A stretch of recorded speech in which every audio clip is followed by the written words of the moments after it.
The greatest power you possess is your ability to choose. Join Lowess Moore as he reveals how you can begin to maximize that power by exploring yourself on the deepest levels and committing to making lasting and positive changes. Get ready to achieve breakthroughs that will lead to accelerated growth and transformation, because you are now tuned in to the BluePrint. Why they actions contradict the lamb. I'm fellowshipping when I'm with the fam. Good evening. This is Lowess Moore, and welcome to the BluePrint podcast. Man, I'm excited for another week. I mean, this has been awesome, man. I don't know if you enjoyed the weather today, man, but it looked like it jumped from crazy spring to crazy summer in just one day. I mean, last night I was thinking about I may have turned on the heat last night.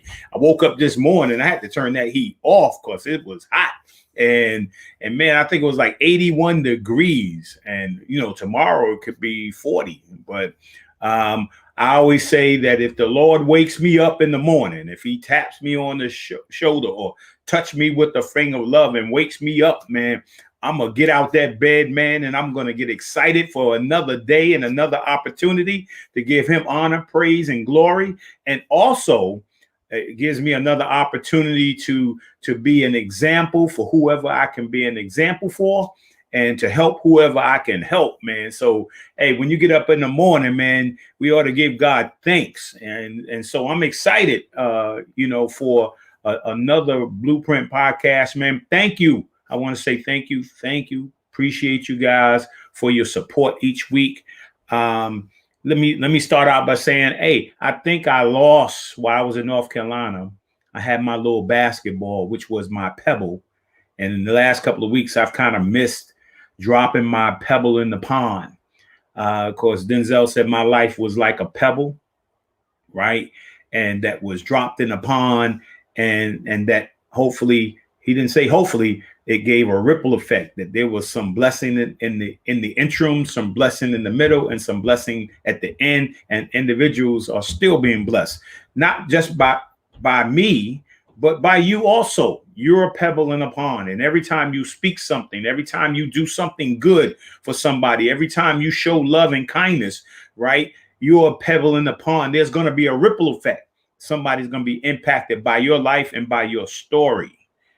Right. And so I don't have my little basketball that I stole from my little Michael Jordan guy over there. But my wife brought me this rock. I don't know if you guys can see that. She brought me this rock.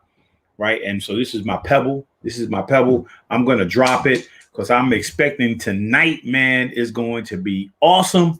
Right. As we shift, as you noticed in March, we made a shift and we started talking about we invited on a number of pastors, started talking about faith, started talking about God, started talking about, God and the church during the course of the pandemic. We started to ask the question, is there more?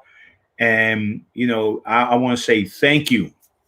Thank you to, Reverend Richardson, Pastor Poe, Bishop Darren Moore, Pastor Paul Sherrill, and Pastor A.R. Bernard. I want to thank them for being so transparent, so honest about the church and about God. And what can I say about last week?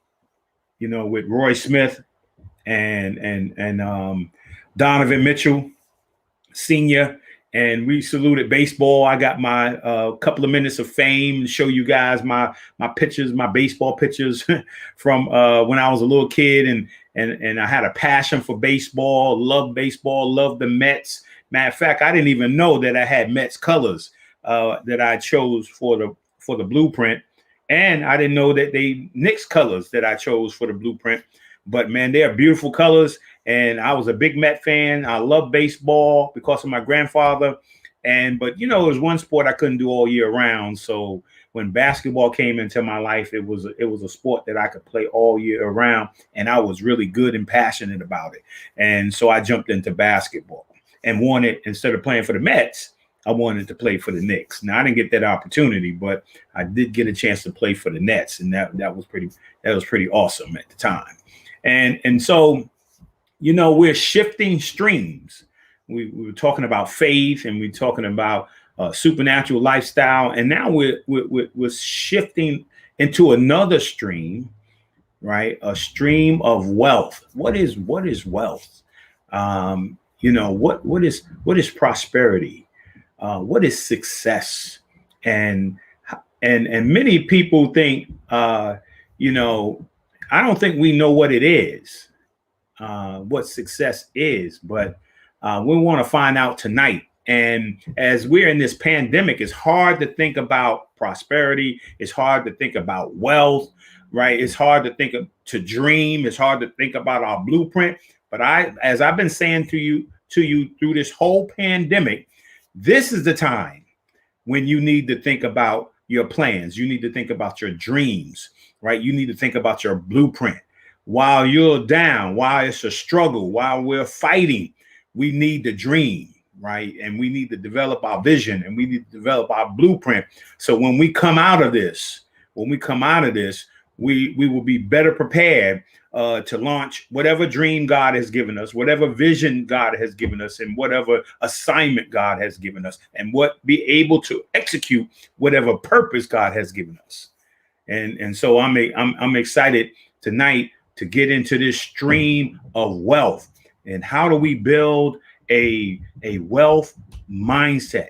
How do we create a wealth mindset?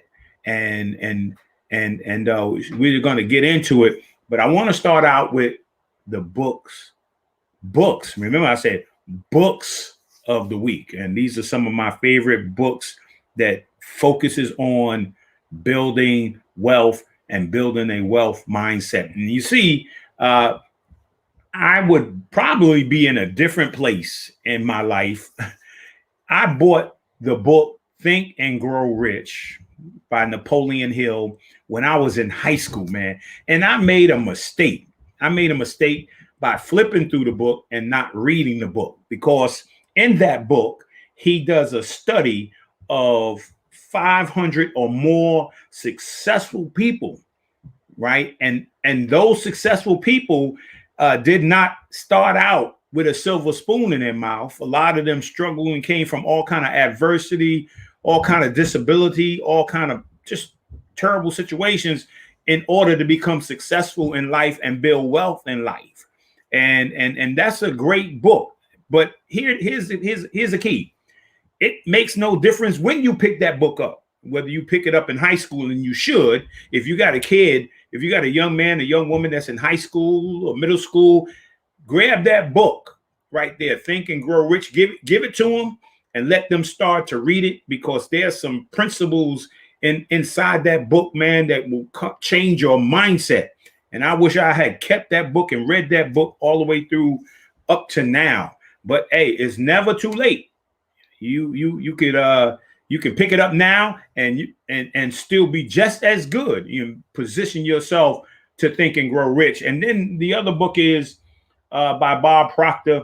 We Were Born Rich, right? I think you can actually get that free, right? If you Google it, and Bob Proctor, I Was Born Rich. We Were Born Rich. Get that book, man, and start to delve in and start to change your mindset from a poverty mindset, from a negative mindset, and start to shift into a positive mindset, and to a prosperous mindset, and to a wealth mindset. One time I was having a discussion, there's a difference between being rich and being wealthy, right? You can be rich, have a whole lot of money, but not have your health. Wealth is when you have resources, plus you have your health. You have your spiritual health, you have your mental health, and you have your physical health. So make sure you get that book there, We Were Born Rich, right? And I think there's a couple more books I'm going to do real fast. And Dr. Miles Monroe on the Kingdom Principles, T.D. Jakes' book on instinct, and Pastor Bill Winston, Faith and the Marketplace. Those, I have all those books. And the reason why I put a book up every week, because most people who have a poverty mindset never think about a library. They never think about investing in themselves. And when you get books And when you listen to things that are going to increase you, not decrease you, you will grow. And I believe that every household should have a library in it. Every household should have books in it. And you should be growing. You should invest in yourself. Don't say that book costs that much money and that book costs this much money. Don't worry about the cost. Get the book. It will be worth the investment, right? We always say, it's, you become what you read and who you hang out with, right? If you're reading positive stuff and if you're hanging out with positive people, you're going to one day end up a positive person, man. That's just awesome, man. That's an awesome word by itself. I'm already dropping some dimes and some nuggets already. And so I see, who's that? Sean Blake. What did he say there? He said, the richest man in Babylon. He's recommending that book. Yeah. Read. Your success, young and old, is determined by the ability to be literate. Not illiterate, but literate. Learning to read and comprehend and understand what that is. And so next I have the word of the week. There you go. The word of the week is wealth. Look that word up. Look that word up. The word of the week is wealth. And we're going to be talking about that a little bit later in the show. And then the next, my Pierce Harper affirmation or quote comes from one of, a guy, Bob Proctor. And it's something I say almost, I'm not disciplined enough yet, but almost every day I say, I'm so happy and grateful now that money comes to me in increasing quantities through multiple sources on a continual basis, right? When you say that to yourself, when you get up in the morning, right, you'll draw resources to you. You'll draw a favor to you. You got to have affirmation. It's something that you say, through repetition. You say it over and over and over again, that money comes to me in increasing ways, right? Hey, I mean, just awesome. It's coming from the east. It's coming from the west. It's coming from the north. It's coming from the south, right? Money is coming to me. Resources is coming to me. The word, that's the affirmation or quote of the week. Let me do some quick shout outs, right? There, Michael Scott. I had him on the show a couple of weeks ago. The law of attraction. Yes, he knows that. The law of attraction. Thank you, Michael. And, let me do some shout outs. I got to do a couple of shout outs, right? Birthday shout outs, right? I think I got that. That's my sister, Tracy. Let me say, in between April and May, we got a bunch of birthdays, man. My birthday is on Wednesday. I'm getting a little bit older, but that's my sister, Tracy, right there. Happy birthday to my sister, Tracy. And then my sister-in-law, Dee. I want to say happy birthday to my sister-in-law, Dee. Hey, I think, man, some of us are Taurus, right? And then I think I got one more. Happy birthday to Angie. She's all the way out in Maryland, DC area. I want to say happy birthday, man. Love you guys. You guys are awesome, right? And so this is a happy birthday shout out. For all who had a birthday in April and all who will have a birthday in May, I want to wish you a happy birthday, and I want to wish you many, many more. All right. So let's get right into it. I'm going to invite one of my good friends, Hugo King. I want to invite him to the show. And man, Hugo and I have been around each other for a long time. I'm a decent golf player right now because Hugo took me to his coach, who was his basketball coach and ended up being the golf coach. And I'm a decent golf player because of Hugo, right? Other than that, before I met Hugo, man, I was what you call street golf. All my balls was in the street. And I was playing wood golf. All my balls was in the wood, right? I was playing water golf. All my balls was in the water until Hugo came along and saved my game, right? Hugo, what's up, man? What's going on, Lowe's? I think you know all those golf stories you just mentioned. One you forgot to say, Lowe's, you was actually when you first started out, you had the desire, but you were playing military golf, and you know what military golf is, right? Left, right. Right. left. Yeah, I Yeah, found all that over the one place. out. Yeah, but you know, you came along, and like you mentioned, we got you some help with a couple of pros and coaches, and sometimes it's all about information, relationships, to make things better. Right. And check this out. We're gonna get into this little guessing game because you know a whole lot of people, right? And so we're gonna get in a little guessing game. Your son is in some of the pictures. We're gonna get in a little guessing game, but I want to tell a little story first. When I finally decided to take some lessons from Hugo's coach, it was myself and the legendary Nate Tiny Archibald, and and coach had taken us out to the driving range, and he was showing us technique and hitting the ball. And I remember, golf is an acquired taste, and I got with each thing that coach was teaching me, I got more and more excited. And I looked over at Tiny, who's a legend, the Hall of Famer. I looked over at Tiny. Tiny was totally frustrated. He was like, look. and after the lesson, I'll never forget it. Tiny said, I will never pick up a golf club again in my life. I was like, what happened, man? Like it's an acquired taste. He just could not acquire the taste for golf. It's funny you say that, Lowe's, because Tiny went on to say, anything he doesn't have command of, he gets frustrated. It's like when you're handling that basketball, he had total command of it. When he's on the court, he had command of where he wanted to go, what he wanted to do, what plays were developing in front of him. He had total command. Well, on that golf course, it's just you in the course. And he just didn't have that passion for it. And we did everything to let him know, hey, you're a great athlete. You can make this adjustment. If you look at Charles Barkley, anyone can play golf. So, Tiny just lost his. After that day, Lowe's, that was it. You were absolutely right. And watch it on TV. Yeah, definitely. And so we're gonna play this little quick game now. This, the BluePrint is interactive, right? And if you're watching, we're gonna put up a picture, right? And we want to see whether or not we're gonna give you a few seconds.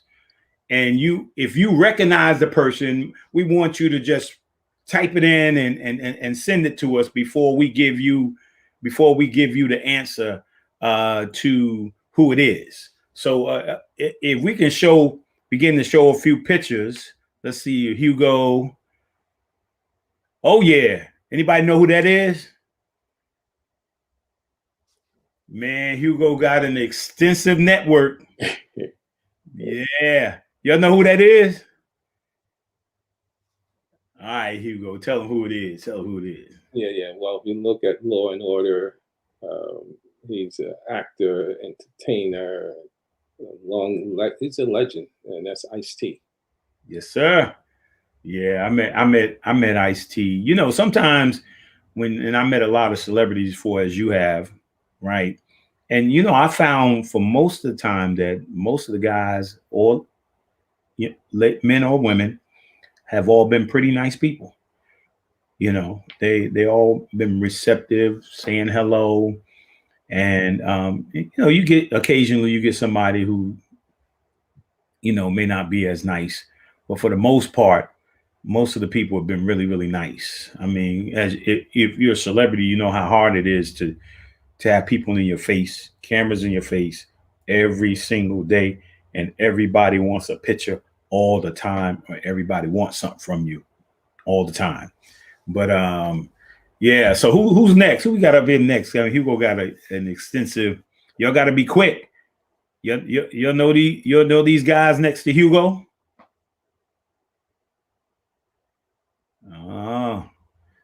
Y'all gonna be slow tonight because Hugo, if you don't pop it up quick. Hugo, who you got there? Anthony Alexander, Blackich. Black. Yes, and people that love the show Power. That was Brandon Victor Dixon. He played a cast member named Terry on Power. And also he was in Hamilton, the Broadway hit. And if folks are a little older that love Motown review on Broadway, he played with Barry Gordy. And that's a gentleman I introduced you to, those that you guys became good friends. That's Brandon Victor Dixon. Yes, He also was side by side on NBC with John Legend and Jesus Christ Superstar. That live show they did from the Barclays Center 2 years ago. Yeah. You see my brother Curtis down there, you see at the bottom? Oh, yeah. What's up? Hey, Curtis.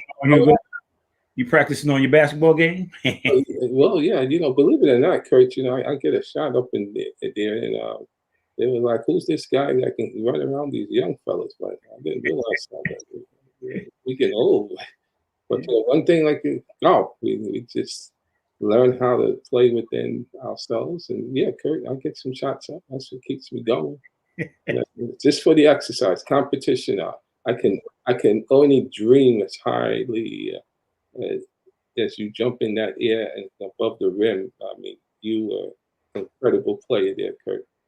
So it's good to hear from you. I hope things are going well with you. Yeah, I seen Curtis above the rim. Just recently, I was down in North Carolina, and he was above the rim. His grandson got a little basket that's on the floor. He was above the rim. Yeah, he's a good guy. Yeah. And so show us another picture here. Oh man, y'all got to be quick. Y'all gotta know who that is. Yeah, that's one of my favorite Nick of all time. And I got a lot of favorites, but he's one of my favorite Knicks of all time. You don't know who that is? All right. You guys being slow. Who is that, Hugo? Carmelo Anthony, my good friend. I mean, my guy talking about coming back to life. He's coming back into the NBA, and you just never know. He's just lighting them up. He's a future Hall of Famer. Great guy. Yeah, good friend, good family guy. Carmelo is a person that everyone needs to understand and know his story. Baltimore guy, Brooklyn guy. I always tell you, Lowess, you never look at what a person is in life. You look at the obstacles they have to overcome while achieving. And Melo has a hell of a story, and so much that he does. And also from a business perspective, a lot of things that we get things done through his business manager. So Melo, that's a recognizable face there. Yeah. Well, we're gonna do one more, and as we go along, maybe we pop some more up there. So let's do one more, and then we'll move on. Oh, come on. Well, that's Hugo and his lovely wife. And I know y'all know who the other guy is. He's another one of my great for the Knicks. Very special time in my life, man. The Knicks won a championship, 1972, 1974. Phil Jackson. Yeah, Curtis got it right there. He said Phil Jackson is on there. And everybody, yeah, Phil Jackson. Hold up. Everybody getting Phil Jackson. Wow, he wants to come to life there, huh? Phil Jackson came alive. Y'all woke up. Oh, everybody's awake now. So we're gonna get one more. We got one more person. Show us another person. See if they can get this one. Oh, two of them there. We having a Nick family night. Yeah, right. I know y'all may know the person on the right, and you may know the person on the left.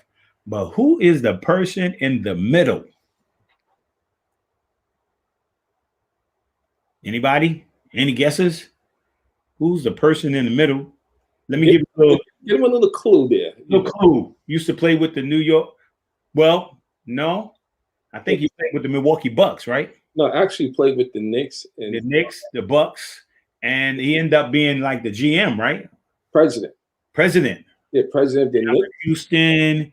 Yeah, he's the president of the Knicks, and also as late. Yeah, Allen Houston. You almost there. Hugo and Ernie Grunfeld. Ernie Grunfeld. Ernie Grunfeld. Yeah. Yeah. So Hugo, let's jump right. We're gonna show some more pictures down the way, right? One of the purest jumpers.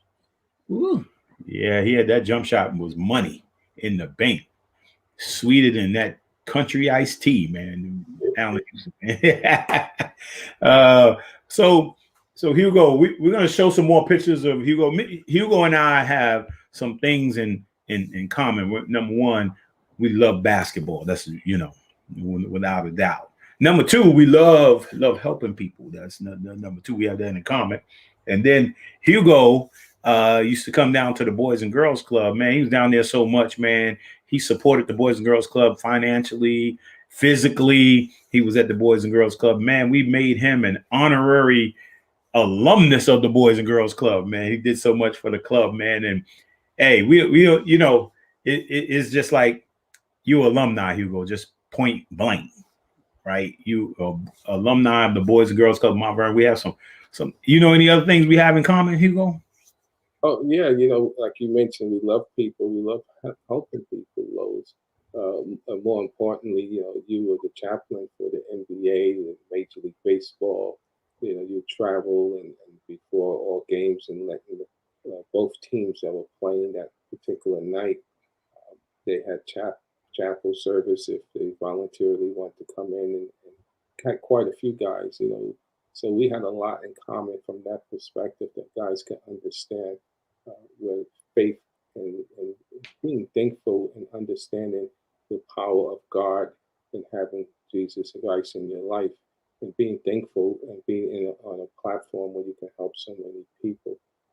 Lowe's, you've done so much that you don't probably realize. And even near that picture with Phil Jackson, you and Phil you're such a humble guy, Lowe's. Such a strong relationship. And Phil, of all the guys that he's coached in championships, from the Michael Jordans, the Kobe Bryants, and a real legendary guy. And out of all those beautiful relationships that he has shared, they still love him to this day. There's no greater relationship with all those guys. And I can go on all the way down the line who Phil Jackson influenced. You have the strongest relationship where you can get on the phone with him at any time, and the respect that he has for you in terms of who you are and what you represent. And so that's how we come together collectively, Lowe's, and have that common thread where we help people. And you'd be surprised how many doors open from there. So we have a lot of similarities. Yeah, definitely. And so let's jump in it because we want to get to the topic for this evening, but we want to know a little bit about Hugo King, right? So Hugo, talk to us a little bit about, because hey, there's you always think you know somebody, man. And I've learned on here that no matter how close my relationship is with the individuals who have been on this on the podcast, on the BluePrint, that I learned a lot. I learned a lot about the individuals who's on the about them more deeply, more personal. They've been able to share. So talk to me about Hugo. Talk to me about where you grew up. Talking about mom and dad, and if they're siblings, and that experience, and then talk to me about becoming a husband and father, and also talk to me about the importance of education. I'm saying a mouthful, and the importance of faith. So it's the importance of family, importance of education, and the importance of faith. Well, Lowe's, if you go back to that picture with Lacey with the background, if you go back one more, with me standing next to her, Theodore. Well, if you find that picture with that same background, the screen that says Lacey on it, And there's, if you could find the one that has the picture of me standing next to the Theodore Smiley Lacey.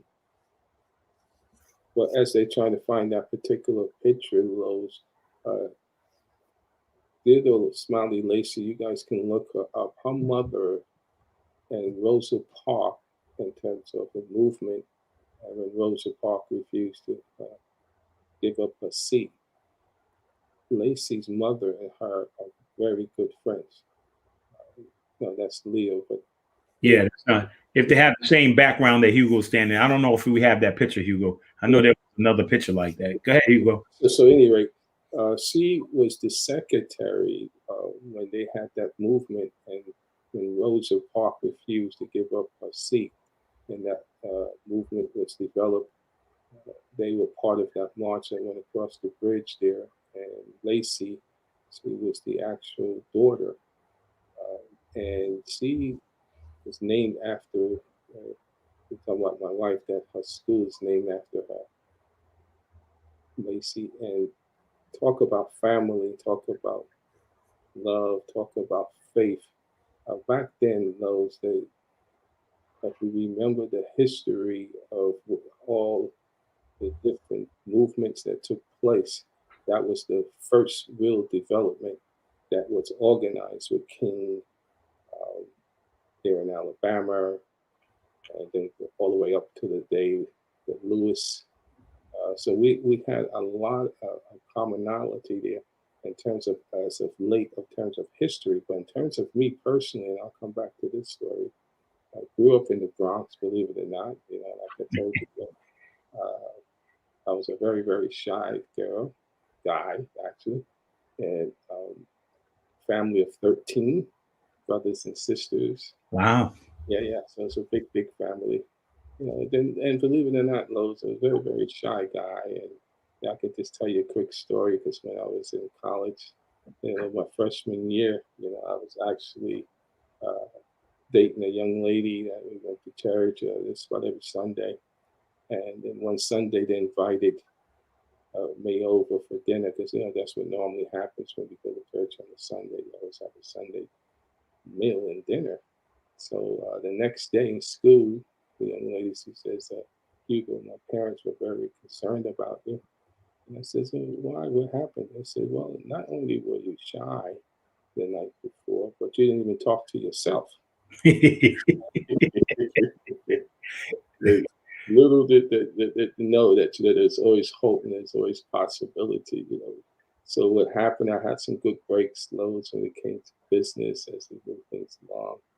And I went from a shyness person actually to understanding people skills, and understanding that the only way you're going to make it in life, you have to have some interpersonal skills and abilities and communicate with others.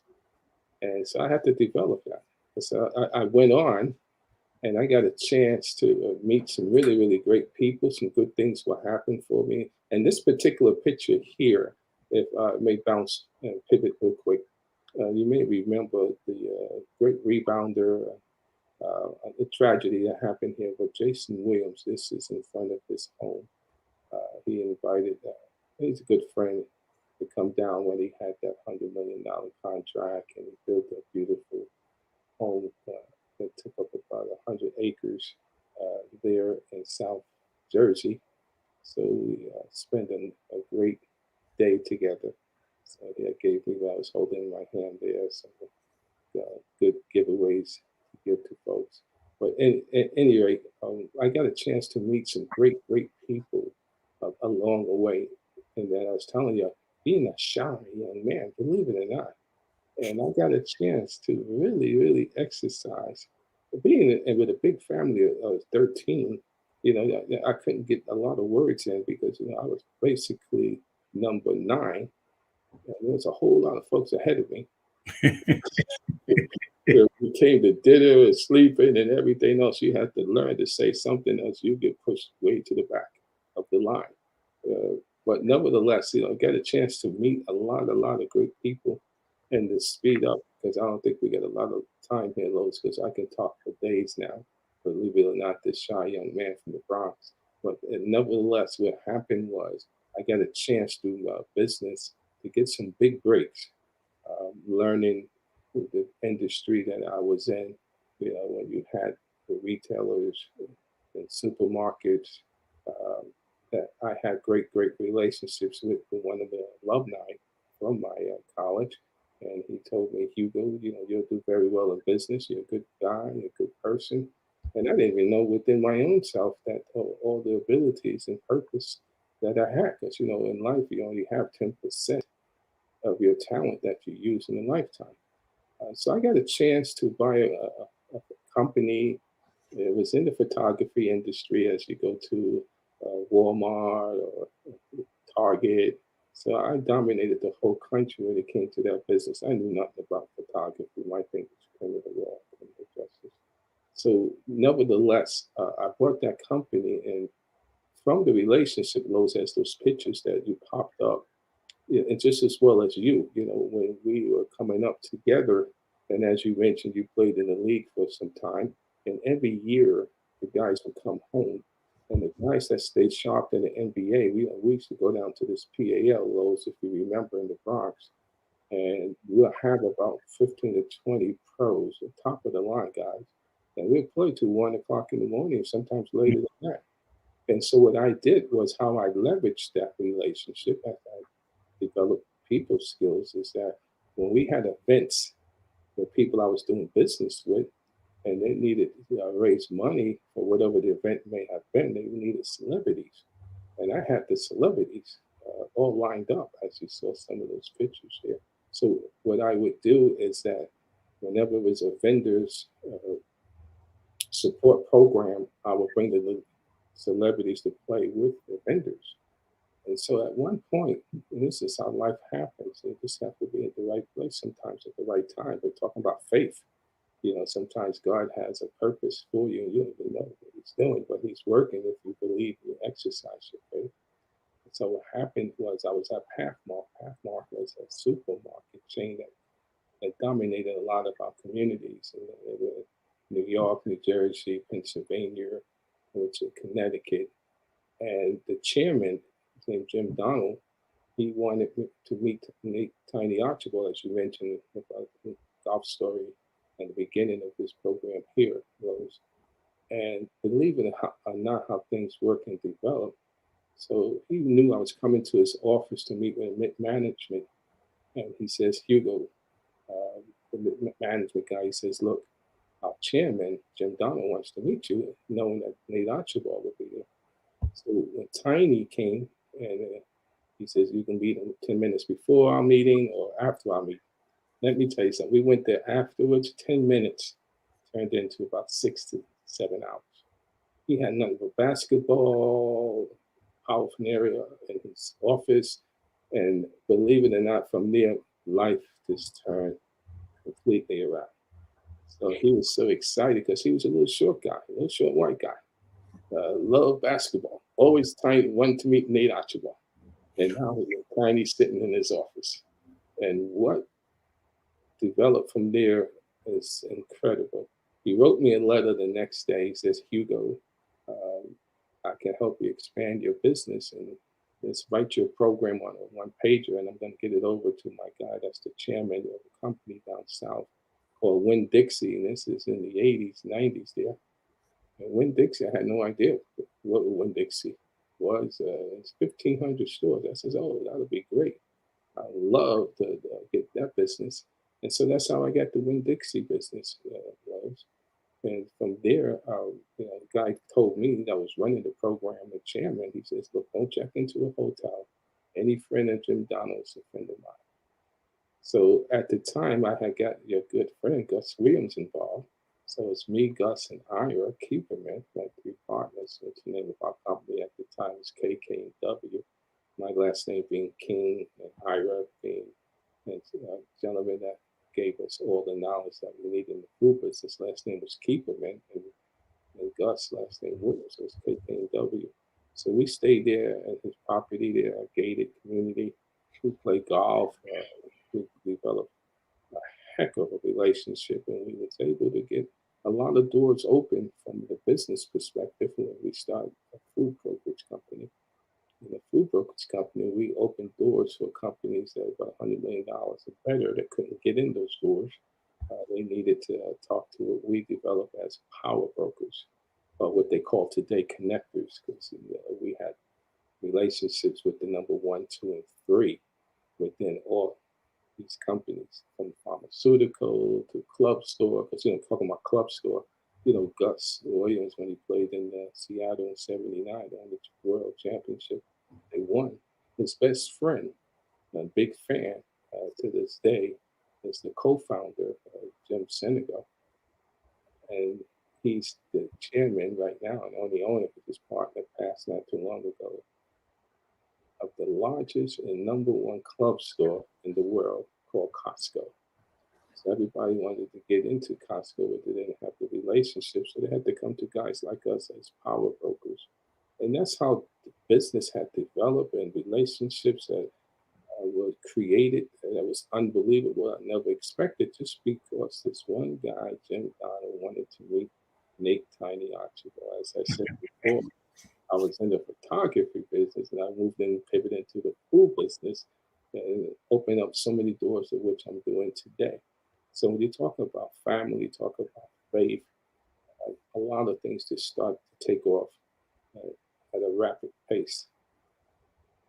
Yeah, and so and yeah, man, we I want you to intensify, because you always intensify with me, man. You kind of monotone, kind of relax right now, and so yeah, let's talk, because you drop you. I say on the most of the time on the show that my grandfather used to say, "Come here, boy. I got a nugget I want to give you, man." And then I'll be running over there, man, like he had something in his hand, but he didn't have anything in his hand. So he would say, "Hey, man, don't do this, or make sure you do that." He was always giving those nuggets. And then the commercial that came out some years ago with the NBA and Damon Lillard dropping dimes, and Kevin Love dropping dimes. So on this show, we give nuggets and we drop dimes. Now you just drop one as we get really seriously into creating or building a wealth mindset, right? And one of the things you said that was a number of things you said. Number one, I was shy, right? And a lot of people deal with shyness. It's a form of fear, right? Number two, you started to talk about skills, learning. People kept saying to you, Hugo, you're a nice guy, right? And you got some skills, right? And then number three, you dropped the nugget there talking about building relationships, right? Building relationships. So there's three things that you spoke about, or you dropped some dimes on already, right? And so and let me say this to if you got some questions for Hugo, I mean, it probably work best if you shoot us some questions here about wealth. But let me say this about Hugo. Now, no matter what situation, I'm never afraid. I'm never in fear, on calling. There are a lot of people, like if something's going on in my life, I'm just not going to call them. Some people say, I told you so. Some people will say to you, hey, yeah, man, I'm gonna pray for you. And, I don't know if they do, but maybe they do. Or they say, yeah, man, or they get into a negative stream. But in all the times that I've known Hugo, no matter what situation I find myself into, struggle, something about family, something about the Boys and Girls Club that I was dissatisfied with. If I call Hugo, he's the kind of person that changes a negative into a positive, right? And when you leave Hugo, right, you inspired. He says so many wonderful and powerful things. Part of a part of building a wealth mindset, right, or creating a wealth mindset starts with how you think. Thinking, be a thinker, right? And the power of your thoughts, right? And so, um, one of the things that I was saying about in terms of Hugo is that, and I was thinking about one of the most powerful things I learned in me being successful as a person, as successful as a man, as a husband, as a father, as an executive director, as a basketball player. I think one of the most important skills you can learn, you have to learn, is listening. And Hugo's going to say some things, and hopefully he usually gets a little bit more energetic, and hopefully he'll get a little bit more energetic because we like intensity, right? And I hope you got a pen and a piece of paper. You can write some of these things down because he's going to start quoting some stuff, and I want you to hear, because this is going to be things that are going to help you start to transition and transform into a winning mindset and a wealth mindset, or creating or building a wealth mindset. So let's jump into that, Hugo. Okay, great, Lowess. And then I'll kind of pick it up now. I'll kind of change gears here. Yeah. I was just being very conservative, and as you mentioned, very unassuming. But some people are in the way and other people are on the way. Lowess. I always told you about the peak-to-peak principle. I was letting you know where I started as you asked me about family, you asked me about business and faith. I was tying it all together. But let me tell you, Lowess, there's so much in between. You're talking about a wealth mindset. What happens there is, as you mentioned, as the Bible says, a person thinks, so is that person. If you think small, you'll be small. You think big, you'll be big. You see, God gives us two sides, and you can write this down. One to sit with and one to think with. and where you are in life tells what you've been utilizing the most. Heads you win, tails you lose. Okay, so some people are just thinking it over. Yeah, as we grow up in life and as we're born, that's we got a chance earlier, Lowe's, before we went online. Charlie was still able to show you his newborn baby. Just became a grandfather, and just as well as yourself, Dakota. Let me tell you something. You're born to win, but you're programmed to lose. Write that down. You're born to win, but programmed to lose. You come into this world with nothing on, and and there's a picture of my beautiful grandson and my son there. That little fellow Bryson. He's only 2 months old now, and he's born to win. But with program, what do I mean by program is how you train, how you teach. We tell these kids so many times what they can't do, how many no's they hear in a lifetime. No, do this, don't do that. They don't like to put a hat on. I don't like to have anything on their feet because they come into this world nothing. So they're born to win. They're like clay, and it's up to us how we develop that clay. And so that's what I mean by born to lose. Is that our teachers tell us what we can't do. Don't do this, don't do that. Put this hat on, take that thing hat on. But you got to be a dreamer. And here's another thing you can write down. That's so important. The dream never dies, just the dreamer. If you are programmed to win and you have a dream and you believe in your dream and you have a plan of actions for your dreams, you'd be surprised what happens. But this world is what programmed you. You got to go to school, which is good. You got to be educated. Yeah, that's important as well. But if you want to be part of that 1% of that inner circle, you have to be a dreamer. And the only way you're going to get into that inner circle is that people are not going to let you in. And you got to have a good attitude. You got to have a good purpose. Because you see, you never in life have a money problem. You only have an idea problem. As you can see in this world today, if you come up with the right idea, money will flow to it.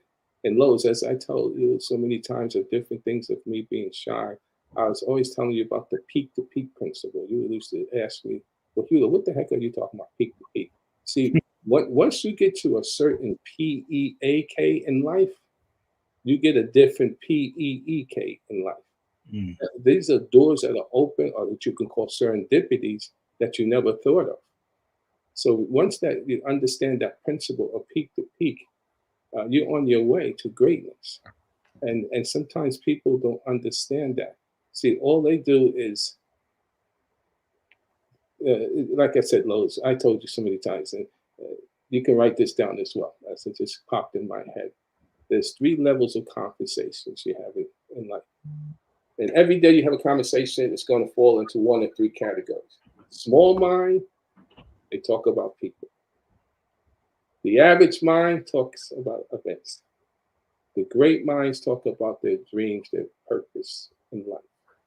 So my question to you is, who have you been speaking to today? The small mind, average mind, or the great mind? And they're going to fall into 1 or 3 of those categories. And let me tell you something.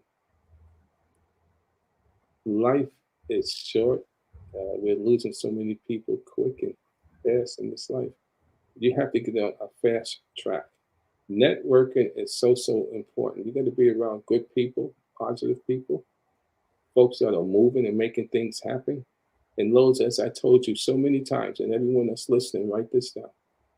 God can't steal parked car. You know, you got to be moving. He didn't give us a body to sit with or just to be idle. He wants us to be moving and thinking and using that brain. That's only weighs 3 pounds. You see, when that 3-pound brain is down, what happens is that you can't even, when a 3-pound brain is down, guess what? You can pick up someone that's 260 pounds quicker than a 3-pound brain that's down. So that's why you got to be careful of what you let go inside that 3-pound brain, because what goes in comes out like the computer. So Lowe's, as you know, we have so many different conversations, and we understand the importance of being positive. And like I said, there's 5 things that you can control. 1 is your attitude. 2 is your actions. 3 is your words. 4 is your manners, which is respect. And 5 is your effort. So you can't control what people say, what they do, or how they act. But you can control how you respond to it. Everything is, believe it, comes down to how you think. See, it's a certain percentage, which is that 1% of people that control all the wealth in the world. And that's in the circle, they don't let you in. And once you are in there, however, it can take you 30 years or so to get in there in 2 seconds, as you see happening every day, to lose it. Because the decisions you make, everyone makes decisions and choices. Because if you don't make your own decision or choice, somebody else is going to make it for you. You might as well make it for yourself. And let me tell you, the decisions you make affects everyone. It affects your family, it affects your friends, it affects your community. So before you make any decision, you want to make sure that decision is right. Say to yourself, if anyone's going to say no, that's important in your life, then you know it's not a good choice. 1, how God will feel about it, how your spouse, family. If anyone's going to say no, you know it's not a good decision. So those are a couple of things there, Lowe's, that I can say to you. Yeah, and you mentioned earlier, and you mentioned earlier about relationships, and also you mentioned about programs. We could call that a paradigm, like from the time you're born, right? We become programmed, right? It's like, I was having a conversation the other day, and you know that I retired from the Boys and Girls Club, and I always had it's been programmed to me, and probably everybody that's listening, we've all been programmed. Like we've been programmed, like, okay, we're going to grow up one day, right? We're going to graduate from, elementary school, middle school, high school. One day we're going to go to, we're going to college, or we're going to get credentialed in something, right? But we've been programmed that somewhere down the line, we are going to work for somebody, right? And that's most of the programming, right? There's not many programs where you grow up, right? You born, you grow up, and then somebody says, yeah, we want you to get your education, but we want you to own. It's a difference, but to have education that makes you dependent or have education that makes you independent, right? And so I think you have to be able to have the mindset that not only can I work for somebody, right, but I also can work for myself. And that's a shift in thinking, right? And we see you, as you said, we see it every single day.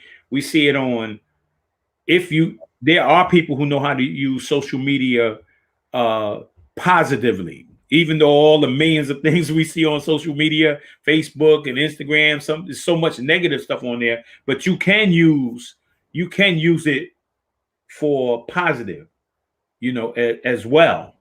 And so there are many people who watch YouTube for negative things, but yet there are a lot of things on YouTube individuals who learn how to use YouTube positively, right?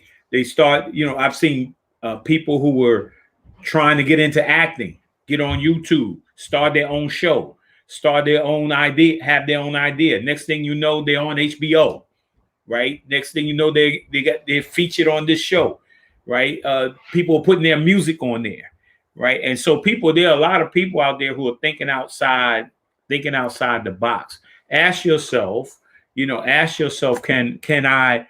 I work for somebody or also have the ability to work for myself? And so when you're talking about wealth, you're talking about investment. And you said earlier, you dropped a nugget or a dime. You said, if you got an idea, right? Sometimes it just starts with an idea, right? And so if you like, I had an idea. I had a part of my vision plan, being a part of the Boys and Girls Club. Somebody gave me an idea. They came up to me and said, "Lowe's, you ought to do your book. You ought to write your story." And I didn't think much of my story. I didn't think my story was worth telling. I didn't think my story was worth writing. But somebody came and said, "You should write a story." And then eventually, of course, I wrote a book. I wrote my book, right? And so, and then in my vision plan in 2019, at the bottom of it, I wanted to get out and speak. I wanted to share my story. I wanted to talk to people. I wanted to share all the experience that I had in my life. And then the pandemic hit, right? And at the bottom of my list, it said a podcast, right? And the next thing you know, I was talking to some people about a podcast because one of my weaknesses, can I be transparent? Let me be transparent. Because one of my weaknesses, and I think we all have weaknesses, but one of my weaknesses, and tell me if this is you, not you, Hugo, but tell me if you're out there, if this is you, you think of something, right? And you think of it and you say, man, I got an idea, right? And then you just keep thinking about it and thinking about it. You don't write it down, right? And next thing you know, you look up because thoughts travel, right? You look up and somebody else is doing it. You look on television or the radio and you hear your idea, right, coming from somebody else's mouth, or you seeing your idea on television, but you thought about it, but you didn't do anything about it, right? That's called procrastination, right? And that's one of my weaknesses is I come up with stuff. I think about stuff, so forth and so on. But for a long time, I didn't do anything with it. But man, when the podcast idea came up, I was like, man, I went to somebody and said, how do you get it done? And the next thing you know, man, within a month, I was up and running, right? Because one of my goals was to stop procrastinating, right? Don't procrastinate and do it. If you put it down on paper, right? Write it down, start to build a blueprint, start to figure out how this thing works, do the research, right? Get with people who know what a podcast is, and different things like that. And that's what I did. And next thing you know, but tonight is my 49th show, right? And that was a few like last year when I started. So yeah, so talk a little bit about, as we think about the this wealth mindset. Talk a little bit more about that. Well, what's important, Lowe's, as you mentioned, is that you have to have a dream. Because without a dream, you have no purpose. As you mentioned, when you get up in the morning, earlier, Lowe's, you had mentioned that you say "Good morning, God," or "Good God is morning." Uh, so you have choices to make every single day. And see, and one thing that's so important, Lowe's, that we all have to learn, and I know I have to learn. You're talking about a wealth mind set. You have to understand. It starts by how you think. See, sometimes I will never forget uh, with Denzel Washington, and he looked up to Gus Williams, going way back because Gus was a little older than D, and D obviously in the Boys Club, and he has told this story many times. Well, two things happened. There was a gentleman at the CYO, basketball, as you know, Lowe's, that's our background. They're about 10 years old, something like that. Age group, and they had a game, and Gus was guarding this guy, this young kid, and this young kid, they were up 1 point, a couple of seconds to go, and Gus developed a skill at a very young age. He stole the ball and went in and beat the team. He scored that last basket, and the kid was humiliated. He stole the ball from, and the kid was crying, so upset. And your coach there, those, I think it was Jones, I forgot the gentleman's name. He said, "Son, if this is how you handle adversity, find something else to do with your life." Hmm. And that boy, and everybody that's listening know who that guy is. They got the ball stolen from him. His name is Denzel Washington. Folks don't know that story, but once you talk to D, it's a true story. And so he looked up to Gus, because the Boys and Girls Club, as you know, served the community. So when Gus played in the NBA, actually he went to USC, and he brought home, as always, a banner. And one of the banners he brought in was USC. And I think, whoever put it up in the gymnasium, and Denzel looked up and said, "Where is that? Where's USC?" They said California. I was like, California? So I bring up that point so people can understand. Your home doesn't have to be your world. The world could be your home. So we have to think big. You have to understand the mind is like a parachute. It's only effective when it's open. Hmm. Like the rubber band, it's only effective when you stretch it. And sometimes we go to our grave with our music still in us. What do I mean by that? If you got a song to sing, sing it. If you got something to talk about, talk about it. You got a place you want to go, go. Because you go to the gravesite, guess what? Those are dreams never pursued, words never said, things never done, and it's over. So you have to, like Lowe said, when you get up in the morning, you got to have a purpose. You got to write down your dreams. You got to write down your goals, your purpose in life. Because life and the world will beat you up. Like Lowe said, you just get a job and you work for someone, and you want people to work for you. You want to be able to have ideas, and you want to be able to have your purpose. Everyone is born with a purpose. You're not just here existing, even though some people you never know, because some people walk around, they're dead, but no one notified them. They just they just here. So like I said, when people are in the way and others are on the way. So you got to be careful what you're around, but you want to be a dreamer. You want to be able to find out your purpose. And let me tell you something, we all have a purpose in life. So you want to build your dream by writing down and reducing your thoughts to paper, and be around people that can help you get where you want to go. Like I said, you got 5 things you control: your attitude, which is so important, your words, your actions, your manners, and your efforts. It's so important that we understand that. And again, we're born to win, but we're programmed to lose. And we're talking about wealth. And the folks that I know that's in part of that inner circle, just think in one way. It's dreams and goals and purpose, and you got to have a good balance in your life. But you want to be around those that you can commit to the right vehicle to make these dreams come true. And what I mean by the right vehicle, These are people that are making things happen, not watching it, not letting it, but making it happen. And once you're around that type of mindset, it helps you to develop a certain type of thinking within yourself. It's so, so important. Two things is information and relationships. See, the world is full of unsuccessful, talented people. They just don't get a break because they don't have the relationship.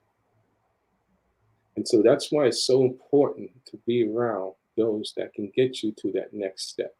I was very, very lucky that this gentleman, Ira Keeperman, he saw the value in me that I was doing very, very well for myself and doing, extremely well. And so I thought I was on top of the world. And, I had a boss, I really never really had a job. I was kind of controlling a lot of good things. And this guy knocked on my door. He says, Hugo, you got great, great relationships. I see how all these CEOs and the presidents cater to you within these companies. I wanted you to come up and meet me in my office, which I did. I sat down with him, this guy, Ira Keeperman, in Orangetown. And he said to me, Hugo, I'm in the food business.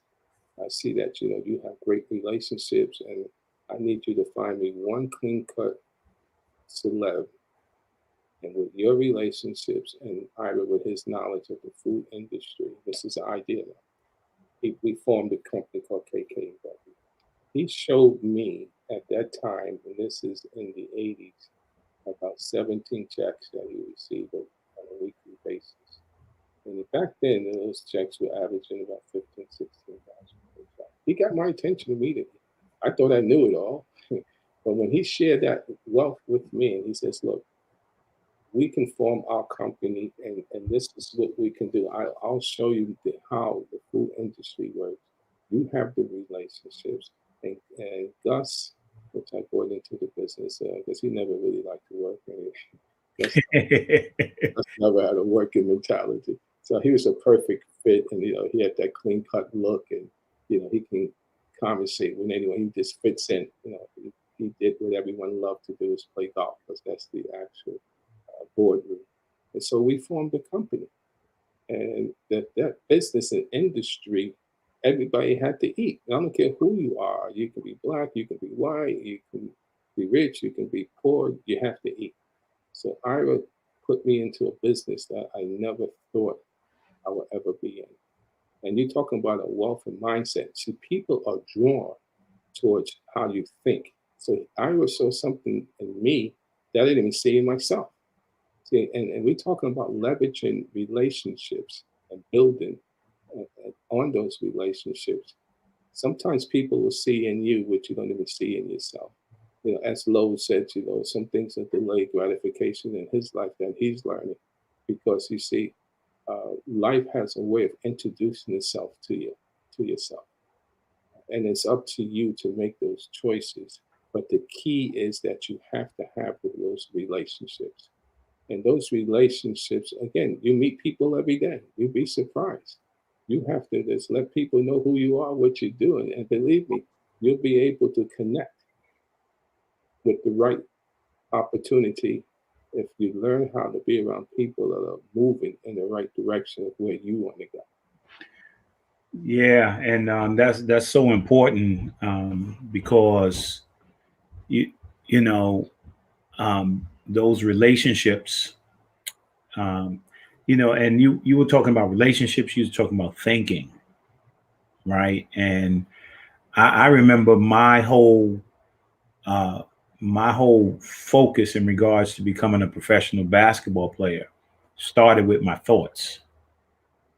Right, saw the Knicks on television win the NBA championship. Saw Walt Frazier, Willis Reed, Earl Pearl Monroe, and all those great players. And I said in my mind, that's what I want to be. I started thinking, right? I started thinking, and then I started to ask questions. See, if you're going to build a successful mindset, right? You can say, "Oh man, that's too hard. I can't do that." Oh man, that's hey, life is hard. Life is tough, and the thing is, when when I woke, I always tell the kids in elementary school, I said the first thing when I was in sixth grade, I wanted to be in the NBA. And the thing is, I took a pen out, a piece of paper, and this is for everybody who's, trying to build a wealth mindset or regardless of age. I mean, I got a birthday coming up, man. And, I'm in legacy mode, right? So I'm leaving legacy now. But yet, I tell kids I'm always dreaming. I'm always thinking about, man, and listening to God and see what's next, what my next chapter is. And so, I wrote down on a piece of paper, if you got an idea, Hugo talked about a dream. If you have a dream, write it down. That's the first thing you need to do is write it down. I wrote down, NBA, New York Knicks, wrote it on a piece of paper, put it by my light. So when I went to bed at night, I turned that light off. The last thing I seen was my dream. I woke up in the morning, the sunlight, right? Or if it was still dark, because sometimes you get up in the morning and it's still dark, right? And you get up and you turn on the light and there what you see is your dream, right? So with me, it started about writing my dream down, right? And it started to think about it all the time. Started thinking about it and then start to figure out how to make that happen, because some questions I had to ask, was I athletic? Did I have any basketball talent? Right. And of course I did. But then when I started to ask my teacher, how do you become an NBA player? And I'm in elementary school. So you got to graduate from elementary school. You got to graduate from middle school. You got to graduate from high school. You got to go to college. And I was like, man, I wanted to get into basketball because I didn't want to do education. Right. But it made me go home after my teachers told me what to do. It made me go home, sit on the bed and look at that dream and look at what I wrote on there and ask myself, do you like basketball or do you love basketball? And I realized that I loved it. Right. And so I was willing to ask the question. It motivated me to become a better student, motivated me to become a better person. Right. And so, that's the real key. Hugo's talking about that. It starts with what you think about. And Hugo, that's very powerful. And let me say this too, and I'm gonna go back to you, Hugo, because we're gonna finish out. Let me tell you, if people let you off easy, and there's a tendency, if you're good at something, right, people will let you off easy. Sometimes if you handsome or you're beautiful, or people think you're handsome, beautiful, and people think you're talented, and so they make it easy on you. Oh yeah, I'm gonna give you breaks, and don't let nobody give you any breaks. Right, my third grade teacher, Miss Sherman, I'll never forget her name. She from German descent, right, and I was always looking for somebody to give me the answer, give me, and she used to say, man, don't let anybody ever give you anything. Third grade, work for it. Now, what? I'm 63 years old. I'm about to be 64, right? And I remember my third grade teacher telling me, don't let nobody ever give you anything, right? And I remember this last thing here is that I remember I was doing well on the young team. And I remember Mr. Jones moving me up to play with a little bit older team.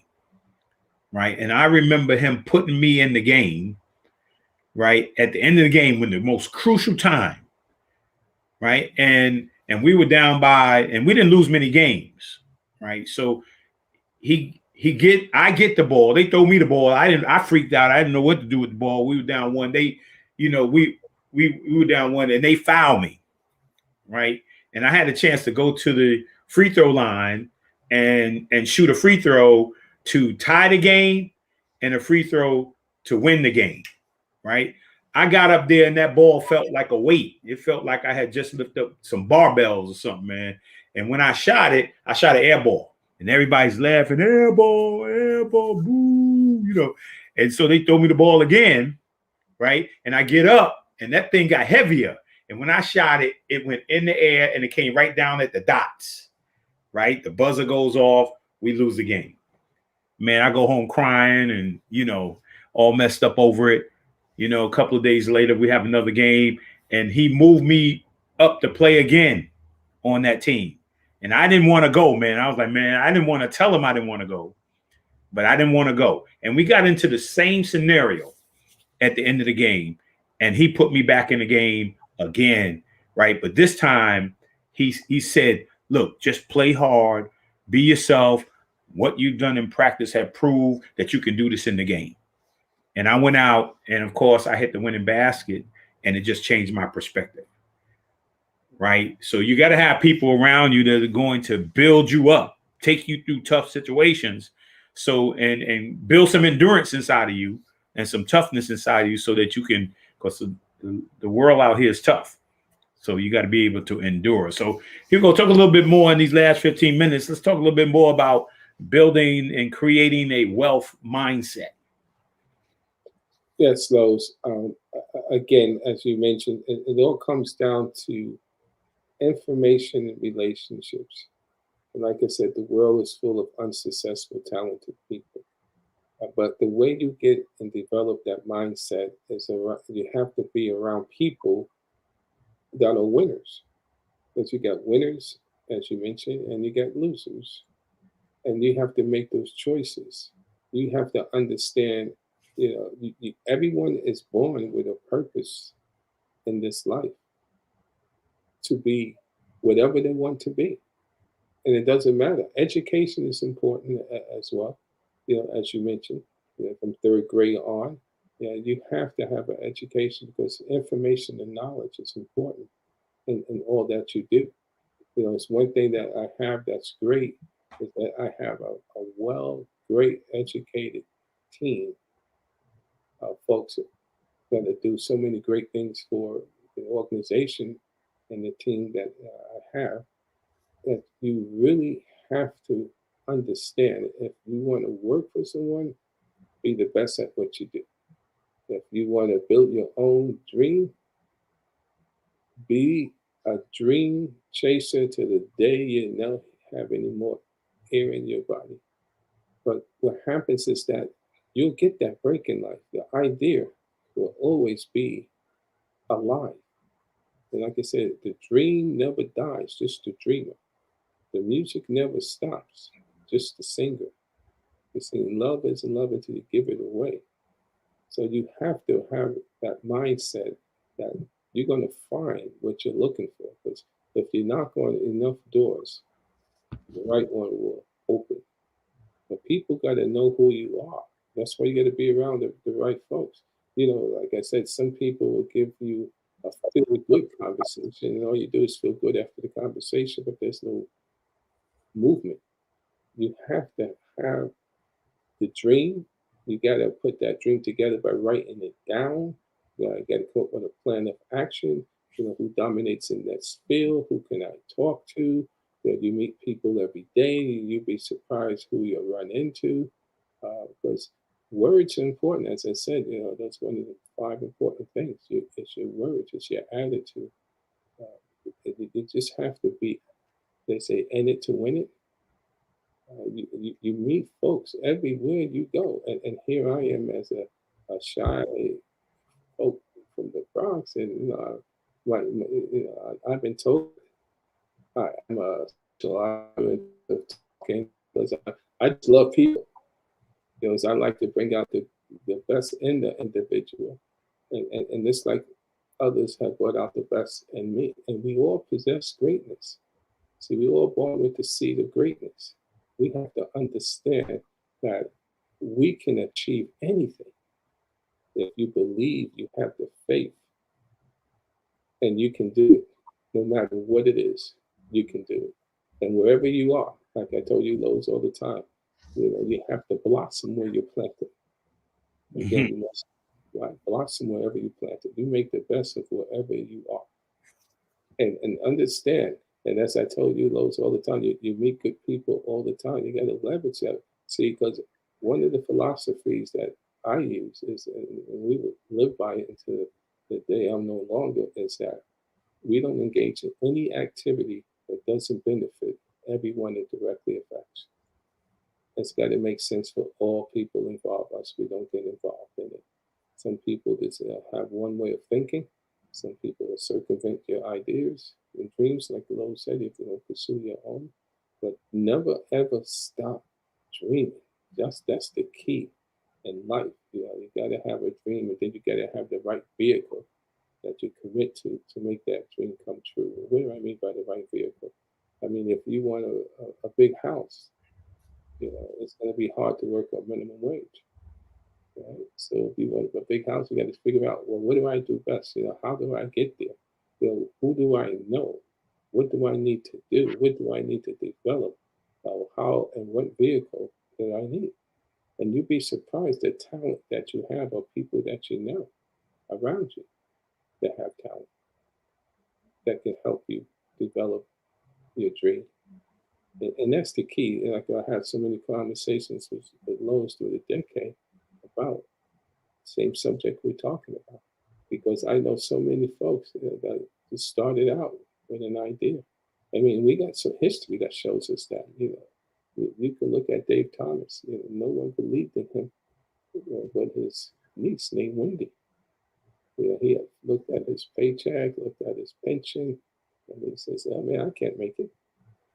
So he started flipping hamburgers, and even though that was a crowded space, but everyone started laughing at him. That he had his own uniqueness in terms of a certain taste of his burger.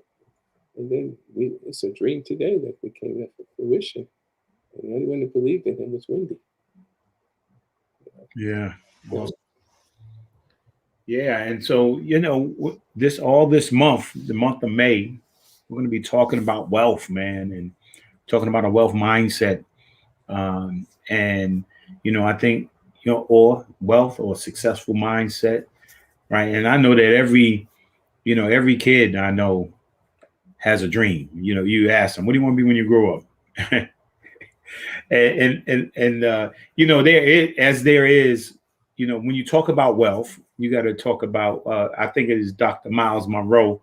He talks about the seven spheres of wealth, right? And in it, he talks about, so we're not, you can just, because as soon as somebody say wealth, right, they automatically think just money also. So when we talk about wealth, we're not just talking about money, but we're talking about spiritual wealth. We're talking about mental wealth or intellectual wealth or being educated. We're talking about physical health. Well, that's physical wealth. We want to be healthy. We want to be wise. We want to have faith, right? We want to have wealth in our social life, right? We want to be have wealth in our community, being able to be philanthropists, giving back in our community with our time, our talent, and our treasure. We want to be influential. We want influential wealth.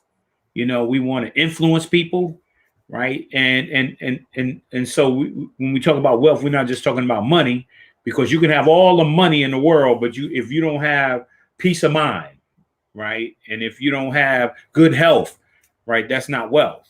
So just having money, right, and I know a lot of wealthy people that had wealth, had resources, but didn't have no relationships. Hugo talked about relationships earlier. Right? They had no relationship. They had no networking ability, no family, right? But they had wealth. So we're talking about holistic wealth. We're talking about, not just money, but we're talking about all the other things that go in that way as well. And Hugo, what do you think? What when you first met some of these in these final minutes, when you met some of these guys like the owner of Costco's and Quick and Rally and all these wealthy guys, what was when you met them, man? What was it like, and what were they thinking?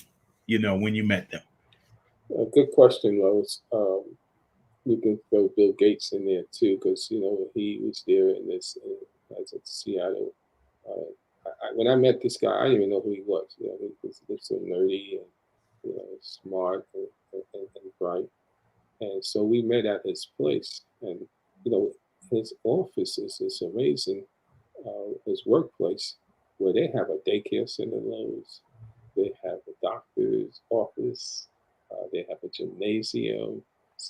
they had all the resources that you needed to maintain his employees, as you know, are some of the most wealthiest in the world, because he created the right environment that's conducive to all the needs that each individual needed in terms of work for him, especially his executive and senior team, and pivoted into the Jim Sineco, co-founder of Costco. When I met him, it was just like talking to you. I mean, the guy was unassuming. He reminded me of Mr. Roger. He just walked around with a badge with his name on it. It says Jim. And this guy, he has a company that does $189 billion. And he's one of my good friends. And meeting him for the first time, he says, Hugo, because, he loved Gus. Gus, back then in Seattle, he was the Michael Jordan of the Seattle era. And so the relationship, there we go, was already established. And so he told me, he says, look, Hugo, you don't need a lot to get into my world. You come in with one or two good items and you never have to really work again. He made me feel so comfortable, and he was just so laid back. And that's why it's so important when you meet people, you have value. They see the value that you have. They see your character, your faith, and so meeting him was incredible. And the same thing with Jim Donald. I told you that story because they believe in you. They see the good in you.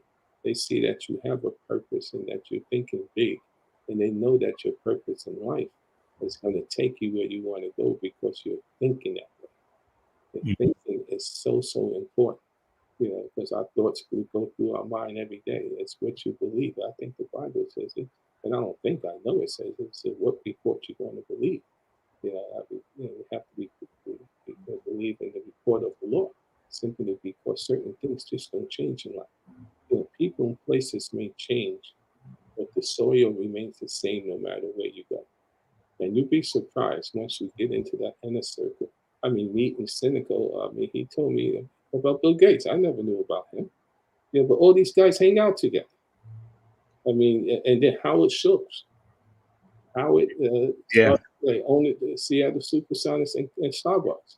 And let me tell you, Jim Donner, the guy I met, he called me. He says, Hugo, your guy Gus, that's in Seattle, how's his relationship with Howard Schultz? I said, what's his relationship? We were just at the game, the other night. That's when the Seattle Supersonics was playing, as they're the Oklahoma Thunder today. Mm-hmm. We brokeraged that deal. Those two guys got together in the Hamptons, and then 3 months later, Jim resigned as the CEO and president, and you guys can look him up, Jim Donner of Starbucks. They brokeraged the deal. He became president of Starbucks. And Gus and I was able to put that deal together. And why? Because that's what happens, when you put the great minds together. And that's why certain people just wind up showing up, and you're like, how did he get that job? It's because he knows someone. Mm-hmm. You know what I mean? And that's what happened. So we brokeraged that job, and Jim became chairman, and Starbucks took off, and now he's the chairman of a company called Albertson. Albertson's about 2,800 supermarkets, covers 17 banners. Here in the Northeast, the Acme stores, and up in Connecticut Shores, in the Mid-Atlantic called Safeway. So I know we're running out of time here at Lowe's, but this is how things develop through relationships. And these are the conversations, as I mentioned to you before, the big and the strong minds talk about ideas and dreams and goals and purpose. You don't waste a lot of times, and you enjoy life at a different level as well. Yeah, and as we come to a close, let me say this to you out there, as we delve into this month of creating or building a wealth mindset. I think one of the things that whether you be old or young, Hugo said it earlier, you got to learn how to dream, right? And I think you should sit around, man, and instead of just talking nonsense and, all the time and playing video games. Maybe you sit around thinking about how you're going to build a new video game company. How you're going to create your own app. How you're going to start your own business. I've been dreaming about this. I've been thinking about that. And you sit around and you go from thinking about it to writing it down, from writing it down to started thinking about with some associates, some friends, how this thing is going to get activated. Right. And Hugo said it earlier, everything starts with an idea. It starts with what you think, your mind.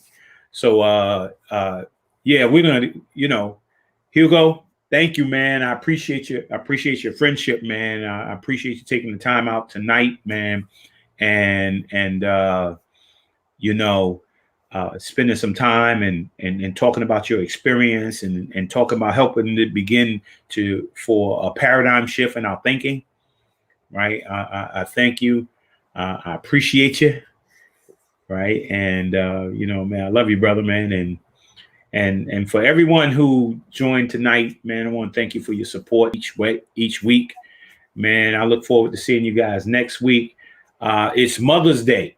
And so we're going to have a Mother's Day special to be announced. And then after that, we're going to have we're going to talk a little bit more about wealth throughout the rest of this month and into June. And we're going to try to see if by the end of June, if we can get your mind straight and start to getting you to think in a wealth mindset. And I think it was TD Jakes said, if you're the smartest person in the room, man, get in a room where you feel stupid, and then you'll learn something. And so again, thank you for your support. Love you guys. God bless you, and enjoy the rest of the week. Hugo, awesome, man. Thanks, Lowess. All the best, my man. Love you too. All right. Bye, guys. All right. We really hope you enjoyed this episode of Lowess More, the BluePrint podcast. Stay connected and follow us at our website, www.lowessmore.com. That's LOWESMOORE.com. You can also join the discussion on Twitter at Lowess More and on Facebook at Lowess More Jr. As always, thank you for pushing your mindset towards a better reality. This concludes the most thought-provoking portion of your day. Don't forget to like and subscribe to this podcast to stay fully up to date with everything we're up to. Until next time, be kind to yourself and each other. What they teaching is a joke. I ain't buying it like I'm broke. Insufficient funds for insignificant.